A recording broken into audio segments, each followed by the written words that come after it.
मैं उनका और उनके साथ बड़ी संख्या में सहारनपुर और आसपास के साथी आए हैं। मैं उन सब का बहुत बहुत धन्यवाद और आभार प्रकट करना चाहता हूँ। मुझे याद है कि 2019 के चुनाव में सबसे पहले गठबंधन में अगर किसी के लिए हम लोग वोट मांगने गए थे तो उस समय के चुनाव में गठबंधन के प्रत्याशी हाजी फजल रहमान साहब के लिए हम लोगों ने वोट मांगा था। और मैं धन्यवाद देना चाहता हूं वहां की जनता का कि उस समय जो अपील की गई थी उस अपील में इनको जिताने के लिए कहा गया था, इन्हें भारी बहुमत से जिताने का काम किया। और उसके बाद जब लोकसभा में मैं इनके साथ था, लगातार हम लोगों का संपर्क रहा। हालांकि दूसरा दल थोड़ी दूरी बना ले गया, लेकिन हमारे उन सांसदों के साथ कभी दूरी नहीं हुई।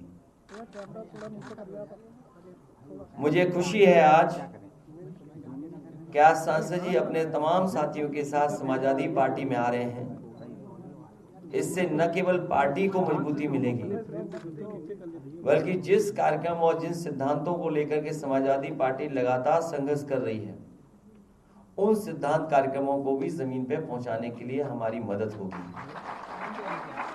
सहारनपुर बिल्कुल आखिरी जिला है जो दूर से चल करके आए हैं, यहां पहुंचे होंगे। कई साथी तो रात भर चले होंगे। समाजवादियों की सरकार होती तो आपको इतना समय नहीं लगता।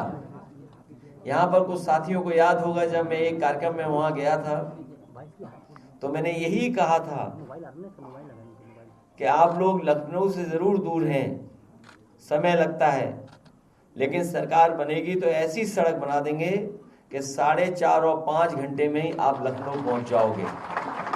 हमारी सरकार नहीं बनी, लेकिन हम अपने सहारनपुर और उस प्रदेश के तमाम लोग उनको भरोसा दिलाते हैं कि जब कभी भी समाजवादियों को मौका मिलेगा, जिस तरह से एक्सप्रेसवे बनाए थे जो देश के लिए उदाहरण बने हैं, वैसा ही एक्सप्रेसवे से जोड़ने का काम हम लोग करेंगे।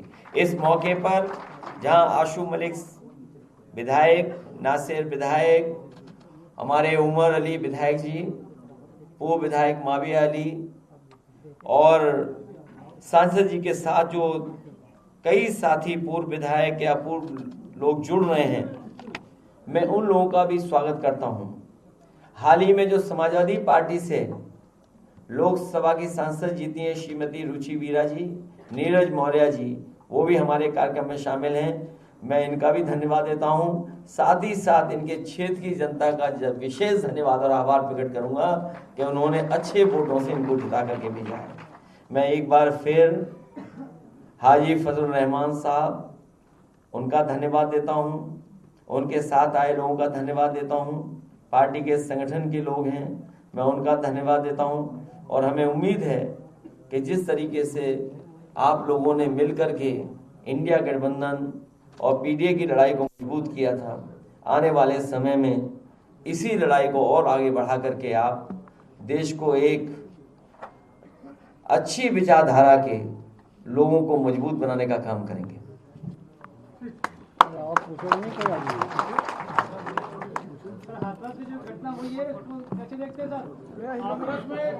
बाबा के ऊपर मुकदमा नहीं लिखा गया।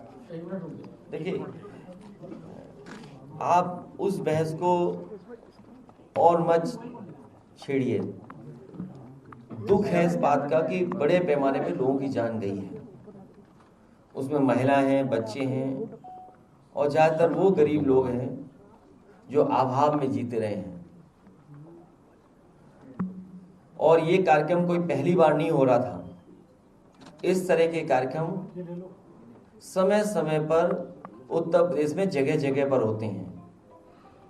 दुखद ये है कि ऐसी घटना हुई है जिसमें बड़े पैमाने पर लोगों की जान गई है। ये पूरी तरीके से जिम्मेदारी प्रशासन और सरकार की रही। प्रशासन की जानकारी में या उनको जानकारी में ये आना चाहिए था, और पूरे उत्तर प्रदेश के लोग जानते हैं जब कभी भी इस तरह के आयोजन होते हैं, जितने बुलाए जाते हैं उससे ज़्यादा भी लोग पहुंचते हैं। कई बार आयोजक और कार्यक्रम करने वाले की जानकारी में नहीं होता है कि कितने लोग शामिल हो जाएंगे। कम से कम ये जिम्मेदारी प्रशासन को लेनी चाहिए, और प्रशासन को हमेशा इस बात के लिए काम करना चाहिए कि जो कार्यक्रम है वो अच्छी तरह संपन्न हो जाए, सुरक्षित लोग आए और सुरक्षित लोग चले जाएं। हमें उम्मीद है आने वाले समय में सरकार इस बात का ध्यान रखेगी और प्रशासन भी इस बात का ध्यान रखेगी। जिन लोगों की जान गई है वो लौटाई तो नहीं जा सकती हैं, लेकिन सरकार उन परिवारों की मदद करे जो घायल हैं, जो पीड़ित हैं, उनके इलाज का इंतजाम करें। और किसी पे आरोप लगाने से कोई लाभ नहीं मिलेगा। कल जब मैं लोकसभा में था तो आपके कई साथियों ने सवाल किया था, और उन्होंने ये भी कहा कि जिस तरीके से सोशल मीडिया पर भारतीय जनता पार्टी के लोग कुछ तस्वीरें चलवा रहे हैं, भारतीय जनता पार्टी का ये काम बहुत पुराना है। अभी कम हारे हैं, अगली बार पूरी तरीके से हार जाएंगे, तभी सुधरेंगे। अध्यक्ष जी, हाथरस की जिस तरह से तस्वीरें सामने आई उससे कहीं ना कहीं स्वास्थ्य व्यवस्थाओं पर भी बड़ा सवाल खड़ा हो रहा है। दावा किया जा रहा है कि अगर स्वास्थ्य व्यवस्था बेहतर होती है, समय से उनको हॉस्पिटल में एडमिट कराया जाता है तो लोगों की जान बच सकती है। जब कभी भीड़ इकट्ठी हो जाए, सरकार के अधिकारी और प्रशासन के लोग समय समय पर तैयारी करते हैं कि क्राउड कैसे मैनेज किया जाए, क्राउड मैनेजमेंट कैसे किया जाए। इमरजेंसी हो तो क्या क्या जरूरतें पड़ती हैं जिनकी पूरी की जाए जरूरतों को। ये आज जो आप बात कह रहे हो, स्वास्थ्य सेवाएं पूरी तरीके से उत्तर प्रदेश की खराब हो चुकी हैं। ये पहली घटना नहीं है। समाजवादी पार्टी लगातार इस बात को उठाती रही है कि उत्तर प्रदेश की स्वास्थ्य सेवाएं बिल्कुल खत्म कर दी हैं। जो लोग ये दावा करते थे कि नए नए मेडिकल कॉलेज बनाए हैं, जो मेडिकल कॉलेज चल रहे थे और जो समाजवादी सरकार में शुरू भी हुए थे, उनको भी अगर किसी ने बर्बाद किया तो वो भारतीय जनता पार्टी की सरकार है। हालांकि विषय नहीं है, लेकिन मुझे याद है सहारनपुर का मेडिकल कॉलेज जो उस समय की पिछली सरकार ने काम शुरू किया था, उसको पूरा करने का काम अगर किसी ने किया था, शुरू करने का काम किसी ने किया था, तो नेताजी और समाजवादी पार्टी ने। लेकिन आज पता करो सहारनपुर के मेडिकल कॉलेज का हाल क्या है, या उत्तर प्रदेश के अन्य मेडिकल कॉलेजों का क्या हाल है। एक भी जिला अस्पताल इस सरकार ने नहीं ऐसा बनाया है जिसमें गरीब का इलाज हो सके। और ऐसे समय पर जब इमरजेंसी हो, उस समय तो किसी को इलाज मिलता ही नहीं है, और इलाज ना मिलने की वजह से भी बहुत सारे लोगों की जान चली गई। जब स्वास्थ्य विभाग के मंत्री अपना पॉलिटिकल स्वास्थ्य कैसे बेहतर उसमें लगे रहेंगे तो विभाग को कौन देखेगा। वो अपना पॉलिटिकल स्वास्थ्य बेहतर करना चाहते हैं, वो पता नहीं कौन सी पॉलिटिकल विटामिन चाहते हैं, उसी के बाद वो स्वास्थ्य विभाग ठीक होगा। या पता नहीं मुख्यमंत्री जी क्या उसमें से विभाग में से कमी कर दे रहे हैं जिसकी वजह से विभाग ही ठीक नहीं चल रहा।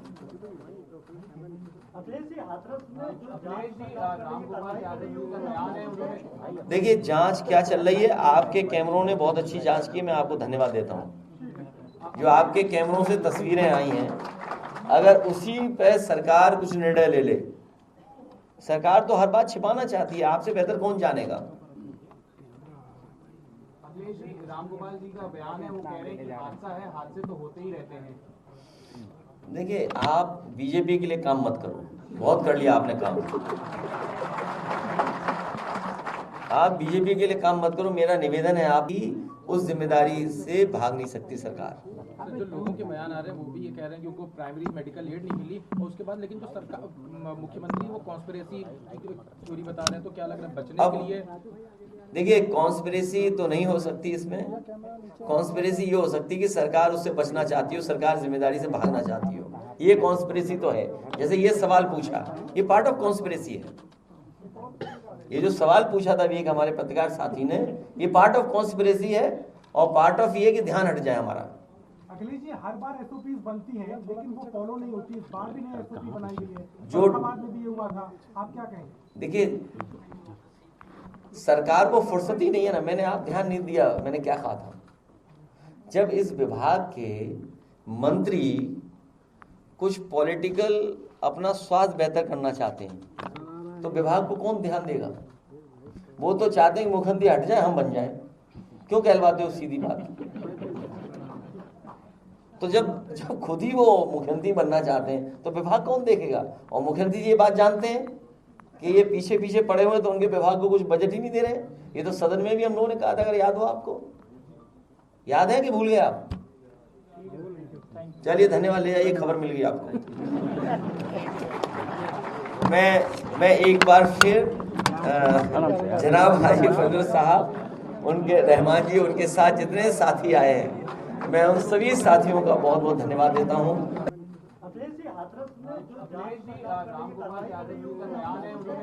देखिए, जांच क्या चल रही है, आपके कैमरों ने बहुत अच्छी जांच की, मैं आपको धन्यवाद देता हूँ। जो आपके कैमरों से तस्वीरें आई हैं, अगर उसी पे सरकार कुछ निर्णय ले ले, सरकार तो हर बात छिपाना चाहती है, आपसे बेहतर कौन जानेगा। अखिलेश जी, रामगोपाल जी का बयान है, वो कह रहे हैं कि हादसा है, हादसे तो होते ही रहते हैं। देखिए, आप बीजेपी के लिए काम मत करो, बहुत कर लिया आपने काम। आप बीजेपी के लिए काम मत करो। मेरा निवेदन है आप पत्रकार साथियों से, कितनी जान गई है वो भी आप नहीं बताओगे, और स्वास्थ्य सेवाएं कैसे ठप हो गई, ये सरकार चाहती ध्यान हट जाए बस।